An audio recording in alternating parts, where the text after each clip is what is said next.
Hello guys, welcome back to our channel Tanij one and Dalij one. তোমরা সবাই কেমন আছো?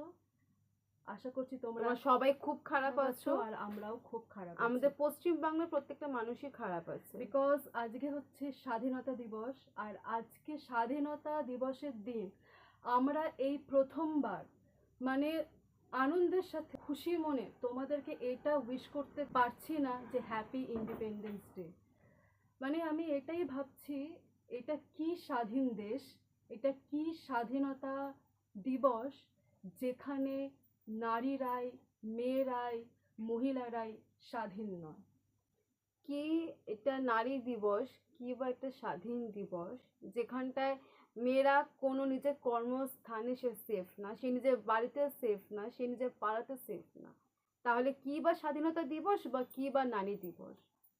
আজকের যে এই মর্মান্তিক যে ঘটনাটা যে ঘটেছে, পুরো পশ্চিম বাংলায়, পুরো রাজ্যে পুরো কেঁপে গেছে। পুরো যে ভয়াবহ মর্মান্তিক যে ঘটনাটা যে ঘটলো, এটা সত্যি পুরো পশ্চিমবঙ্গকে নাড়িয়ে রেখে দিয়েছে। শুধু পশ্চিমবঙ্গে নয়, এটা পশ্চিমবঙ্গের বাইরেও পুরো মানুষে পুরো থতমত খেয়ে গেছে যে কোনো মেয়েকে এরকম নৃশংসতার সাথে তাকে হত্যা করা হয়েছে, তাকে ধর্ষণ করা হয়েছে বা এইভাবে হত্যা করাও যায়। আমি ধিক্কার জানাবো সেই ডাক্তারগুলোকে যারা একটা মানুষের প্রাণ বাঁচানোর দাবি করে আবার সেই মানুষটারই প্রাণটা কেড়ে নিয়েছে। আজকে যেই মেয়েটা, একটা যে ডাক্তার যা আজকে এইভাবে ধর্ষণ হলো আর আজকে যেভাবে তার মৃত্যুটা ঘটলো, সেটা কি তার কপালে কি লেখা ছিল? সে কি তার কি কপালে কি সে এটা নিয়ে কি এসেছিল যে তার সাথে আজকে এইটা হবে? আজকে যে একটা মেয়ের মা যে একটা মেয়েকে জন্ম দিয়েছে, ছোট্টবেলার থেকে এত সযত্নে তাকে বড় করেছে, তার পেছনে কত টাকা খরচা করেছে যাতে মানুষটা মানে মেয়ের মতো হয়। আর যখন সেই মেয়েটা বড় হলো, তাকে কি করলো তারা? তাকে কি করলো?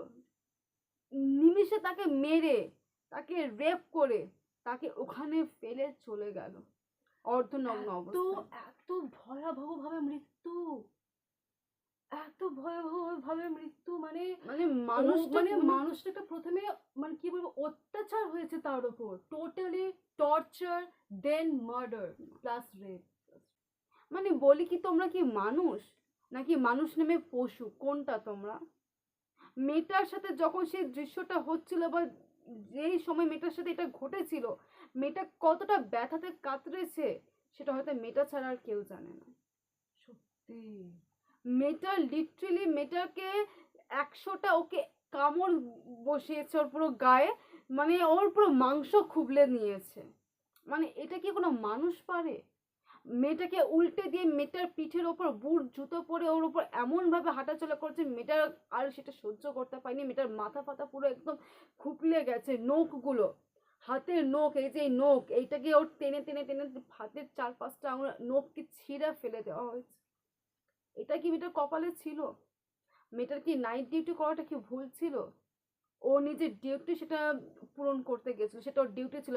সে ভেবেছে যে আমি মেয়ের আগে আমি একটা ডাক্তার, আজকে আমি যদি না যাই তাহলে হয়তো কোনো পেশেন্টের হয়তো আমার জন্য তো সে মরে যেতে পারে। কিন্তু সে কি জানতো যে সে নিজের ডিউটি পালন করতে গিয়ে আজকে তাকে মরতে হবে? অন্যের সেবায় সে নিজের প্রাণটা হারিয়েছে। ডাক্তার মানেই কিন্তু হচ্ছে সেবা, মানুষ সেবা। আর মানে কি বলবো, সত্যি মানে এই স্বাধীন দেশে যদি নারীরাই যদি স্বাধীন না হয়, তাহলে আমাদের যে যে বীর যোদ্ধারা যে এত যে লড়াই করে দিনের পর দিন বছরের পর লড়াই করে যে আজকে যে আমাদের দেশটিকে যে স্বাধীন করেছে, কি জন্য করেছে, কিসের জন্য করেছে? যাতে আমরা ভারতবাসীরা স্বাধীন হতে পারি। কিন্তু ভারতের কিছু পুরুষরা আজ অব্দি নারীকে সেই অস্বাধীন ভাবেই রেখে দিয়েছে। নারীদের না তো কোনো নিরাপত্তা আছে, না তো তাদের সুরক্ষিত রাখার কোনো রকমের ব্যবস্থা আছে। আমি আমাদের পশ্চিম বাংলার রাজ্যকে একটাই রিকোয়েস্ট করব, যাতে আমাদের নারীদের যাতে সুরক্ষার যাতে একটা স্ট্রিক্ট ব্যবস্থা নেওয়া হয়। আর এই যে ঘটনাটা ঘটলো, এটারও যাতে একটা মর্মান্তিক চরম যাতে একটা শাস্তি হয়, যাতে এরপরে কারোর মাথাতেও না আসে যে এই ঘটনাটা যাতে আর নেক্সট টাইম যাতে কারোর সাথে না হয়। আর আমি সত্যি মায়ের থেকে তার মেয়েকে এইভাবে নিয়ে নেওয়া, কেড়ে নেওয়া। তার ডেড বডিকে অবধি দেখতে না দেওয়া, তার মার্ডারকে সুসাইড বলে ঘোষণা করা, কি বলবো, এর মানে কি টাইপের ডক্টর, কি টাইপের প্রিন্সিপাল, কি টাইপের হেড অফ দ্য ডিপার্টমেন্ট, যে মেয়েটির এই যে মানে মেয়েটির এই যে খুন হলো, তারা কোনো রকমের সহযোগিতা না করে কথাটাকে মানে কি বলবো, এড়িয়ে চলছে, এড়িয়ে চলছে, সত্যকে মিথ্যেতে চাপা করার চেষ্টা তাদেরকে করছে। যারা যারা অপরাধী তাদেরকে বাঁচানোর পুরোপুরি চেষ্টা চেষ্টা। চলছে, সত্য সামনে আসতে দিচ্ছেই না।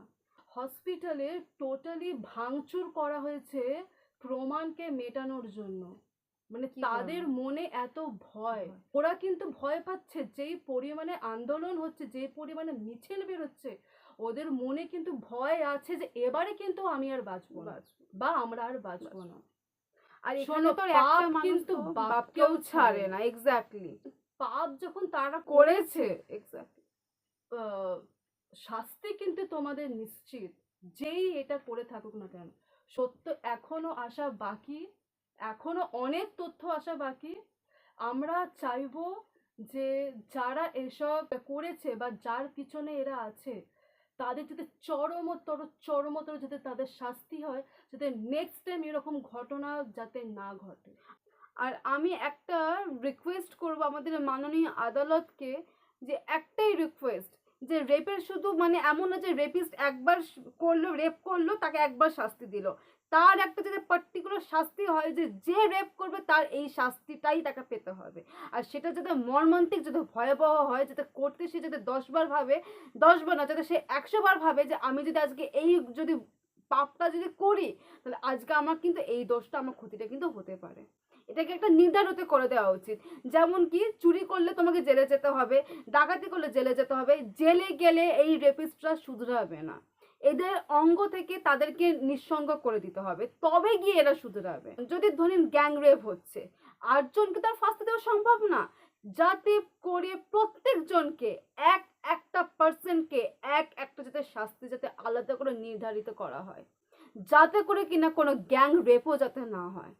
যদি 8জন থাকে, একজনের হাত কাটো, একজনের পা কাটো, একজনের চোখ বার করে নাও, একজনের কিডনি বার করে নাও, একজনের তার ওই অঙ্গটাকে কেটে দাও, অ্যাটলিস্ট এরকম করে প্রত্যেকজনের থেকে প্রত্যেকটা অঙ্গ তার থেকে আলাদা করে দাও, যাতে সেও বুঝুক, যাতে তুমি মেয়েটার সাথে যেটা করেছো সেটা তোমাদের কাছে যেই শাস্তিটা আমি তোমাকে দিচ্ছি সেটা খুবই কম। যে ঘটনাটা ঘটলো, মানে মেয়েটা এটাই এখানে বোঝা যাচ্ছে যে আমাদের পশ্চিম বাংলায় কোনো মেয়ে না তো সুরক্ষিত, না তো তাদের নিরাপত্তার আর কোনো শুধু পশ্চিম ব্যবস্থা বাংলা না, আছে। এক সেকেন্ড, ইভেন ইভেন এরকম কত কত রেপ কেস ফাইল হচ্ছে থানায়, কিন্তু তার এগেনস্টে কোনো রকমের কোনো স্টেপ নিচ্ছে না, জাস্ট কেস লিখছে, সেই কেস 1-2 দিনের মাথায় বন্ধ হয়ে যাচ্ছে। আমি জানতে চাইছি কেন এটা হচ্ছে, এর এগেইনস্টে কেন কেউ সেইভাবে মুখ খুলছে না, তারা প্রতিবাদ কেন করছে না, বা স্টেপস কেন নেওয়া বা হচ্ছে? স্টেপস কেন নিচ্ছে না। এই মেয়েটার ক্ষেত্রেও তো সেম, যে পুলিশ ফার্স্টে পুলিশ তো পুরোপুরি অপরাধীদের বাঁচানোর পুরো চেষ্টা, কেন কেন কি মানে কিসের সাপোর্ট, এত কিসের সাপোর্ট? যে অপরাধ করে সেও অপরাধী, আর যে অপরাধ লুকায় তার সে তার চেয়েও বড় অপরাধী। এক্স্যাক্টলি, তুমি অপরাধকে জেনো, তুমি সেটাকে লুকানোর চেষ্টা করছো। আমাদের ভারতবর্ষ জুড়ে রেপের সংখ্যা সবচেয়ে বেশি। তুমি আদার্স কান্ট্রিকে তুমি মিলিয়ে দেখো, সৌদি আরব, দুবাই, অন্যান্য জায়গায় আইন প্রশাসন বা পুলিশ প্রশাসন আমাদের কলকাতার চেয়ে অনেক বেশি ভালো হচ্ছে কলকাতার বাইরে, মানে দিল্লি, মুম্বাই, হায়দ্রাবাদ, চেন্নাই সব। কিন্তু এই কলকাতার আমি ঠিক বুঝতে পারি না যে প্রত্যেকটা অপরাধীকে বাঁচানো কেন হয়। তো যাই হোক, আমরা এটাই বলতে চাই, যারা অপরাধী তাদের যাতে চরমতর শাস্তি হয়। যারা এই আন্দোলনে নেমেছো, যারা যারা এর বিরুদ্ধে লড়াই করছো, প্রতিবাদ করছো, করো, ততক্ষণ করতে থাকো। ইভেন কি আমরাও করছি, আমরাও আছি, কি বলবো, ততক্ষণ তোমরা করতে থাকো, যতক্ষণ যতক্ষণ কোনো রকমের শাস্তির বিচার না হচ্ছে। বিচার না হচ্ছে, আর যতক্ষণ সত্য না বেরিয়ে আসছে যে এক্স্যাক্ট কি জিনিসটা কেন হয়েছে আর কি কারণে হয়েছে, ততক্ষণ তোমরা থামবে না। তোমরা যদি থেমে যাও তাহলে কিন্তু মেয়েটা কিন্তু হয়তো বিচার পেতে পেতেও হয়তো মেয়েটা হয়তো বিচারটা হয়তো পাবে পাবে না। না। আর যেটা মেয়েটা কালকে ওর সাথে হয়েছে মেয়েটা সেটা এক second, তোমাদের সাথেও হ্যাঁ হতে পারে। মেয়েটা হয়তো নিজে বিচারটা দেখতে পাবে না, কিন্তু মেয়েটার বাবা মা সেটা দেখে তার মনে একটা শান্তি, একটা বিশ্বাস এটাই থাকবে যে মানে কি বলবো, আমার মেয়েটার সাথে যদি এরকম হয়ে থাকে তাহলে আমার মেয়েটার জন্য পুরো বাংলা উঠে দাঁড়িয়েছে, পুরো বাংলা আহ সাড়া দিয়েছে, পুরো বাংলা তার সাথে ছিল। একটা কথা মাথায় রাখবে, পুরো বাংলা যদি আওয়াজ তোলে না, রেপিস্টকে ধরা কোনো বড় ব্যাপার না। এক্স্যাক্টলি। তো যাই হোক, আজকের দিনটা আমাদের কাছে হ্যাপি ইন্ডিপেন্ডেন্স তো মোটেই একদমই না। না। স্বাধীনতা দিবসের কিছুদিন আগে এই এত মর্মান্তিক ঘটনা, তাহলে আমি হ্যাপি ইন্ডিপেন্ডেন্স ডেটা আমি কিভাবে বলবো? আর হসপিটালের কর্তৃপক্ষের এটা কি রকমের, এটা একটা নিয়ম শৃঙ্খলা যে সেখানে কোনো রকমের মানে কি বলবো, কোনো সিকিউরিটি নেই। মেয়েটার সাথে যে এই ঘটনাটা ঘটলো, এত সহজে কি করে ঘটনাটা ঘটলো? সেই টাইমটা কেউ ছিল না মেয়েটাকে বাঁচানোর জন্য, মেয়েটির আওয়াজ কেউ শুনতে পায়নি। সারা দিন খাটাখাটনির পর, সারা দিন ডিউটির পর সে একটু শুয়ে পড়েছিল, সে একটু রেস্ট নিয়ে নিয়েছিল। সে কি জানতো যে সেই শোয়াটাই তার কাছে শেষ শোয়া হবে? জীবন নিতে মানে তাদের হাত কাঁপলো না। আর জীবন নিয়েছে তো নিয়েছে, ভয়াবহভাবে নিয়েছে। প্রত্যেকটা মেয়েদের এটাই বলতে চাই যে যেখানে দেখছো তোমাদের সাথে ব্যবহার হচ্ছে, বা তোমাদের ইজ্জতের ওপর কেউ হাত দিচ্ছে, বা কেউ তোমাদের ইজ্জতের বা তোমাদের ওপর কোনো রকমের খারাপ নজর দিয়েছে, সেই মুহূর্তে Protest উত্তর করো। দাও, প্রোটেস্ট করো, প্রতিবাদ করো, মেরে হাত পা ভেঙে দাও।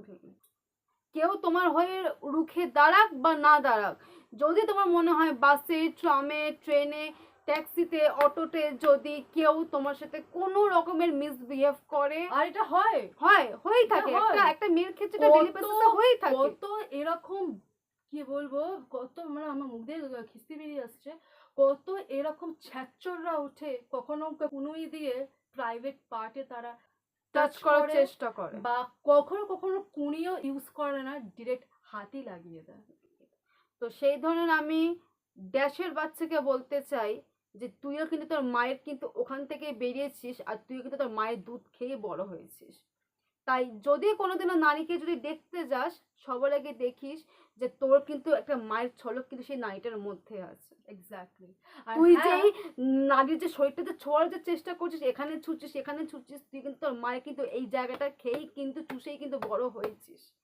তাই তোদের সুরের বাচ্চাগুলোকে বলতে চাইবো যে ভাই, নারীকে নারী মনে কর, নারীকে তুই জানোয়ার মনে করে তার সাথে জানোয়ারের মতো ব্যবহার করিস। বাংলার নারী, তোমরা গর্জে ওঠো, তোমরা প্রতিবাদ করো, দেখবে কেউ তোমার সাথে না থাকলেও তুমি নিজের লড়াই, যদি তুমি আওয়াজ তোলো, তুমি নিজের লড়াই তুমি নিজেই লড়তে পারবে।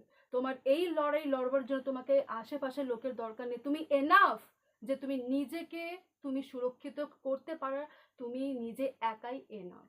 আমরা সেই অপরাধীদেরকে একটা কথা বলতে চাই, এবার কিন্তু তোরা কেউ বাঁচবি না, এবার তোদের পাপের ঘরে ভাঙবে। যেইভাবে লোক নেমেছে, যেইভাবে পুরো বাংলা রুখে দাঁড়িয়েছে, তোরা যেই অপরাধী হয়ে থাকিস না কেন, বেশি দিন কিন্তু তোরা আর বাঁচবি না। বাঁচবি না। পাপের ঘরে এবার কিন্তু তোদের ধরা পড়তেই হবে, আজ নয়তো কাল।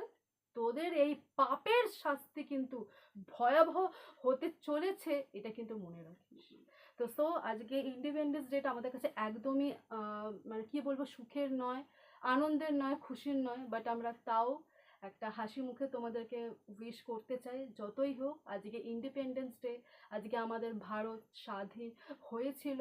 আর আজ ভারত স্বাধীন হয়েছিল বলে আমরা স্বাধীন, আমরা স্বাধীনভাবে বাঁচতে পারছি। আমরা কারোর আয়ত্তে নেই, কারোর কথায় আমরা চলছি না, আমরা নিজের জীবনটা নিজের মতো করে চলছি। ইন্ডিপেন্ডেন্স ডেকে তো সারা জীবন আমাদেরকে সম্মান করে চলতে হবে। এটার দিব্যি দিয়ে বলছি, আমার তিরঙ্গাকে ছুঁয়ে বলছি, আমি তিরঙ্গার দিব্যি দিয়ে বলছি, যদি জীবনে ভবিষ্যতে আমি যদি কোনোদিনও যদি আমি যদি সেই লেভেলে যেতে পারি না, আমি প্রত্যেকটা অন্যায় আমি প্রতিরোধ করবই। আর আমার তো মেন ইচ্ছা কি বলতো, আমার মেন ইচ্ছা যদি আমি লয়ার হতাম, আমি এরকম প্রত্যেকটা কেসে আমি বিনা পারিশ্রমিকে আমি আমার পরিশ্রম দেব, আমি আমার ঘাম ঝরাবো, আমি আমার পরিশ্রম দেব বিনা পারিশ্রমিকে। কারণ আমরা দুজনেই জাস্টিস লাভার। এক্স্যাক্টলি। আমাদের চোখের সামনে কারোর সাথে অন্যায় হবে এটা আমরা কোনোদিন না তো দেখতে পারি না তো আমরা মানতে পারি। ইভেন আমার ফুল ফ্যামিলি বলতে আমার মা, ইভেন আমার বাবাও, আমাদের মধ্যে যে এটা এসছে আমাদের বাবা মার থেকে যে এসছে। নিজের থেকে। তো যাই হোক, তোমাদেরকে জানতে চাইবো হ্যাপি ইন্ডিপেন্ডেন্স ডে। তোমরা সুরক্ষিত থাকো অ্যান্ড কি বলবো, পুরো ভারতকে জানাতে চাই, পুরো বাংলাকে জানাতে চাই, এই ঘটনার পর নিজেকে আরো বেশি সুরক্ষিত রাখার চেষ্টা করো। Happy independence day. আজকের জন্য tata, bye bye, good night and love you all, And Jai Hind. By.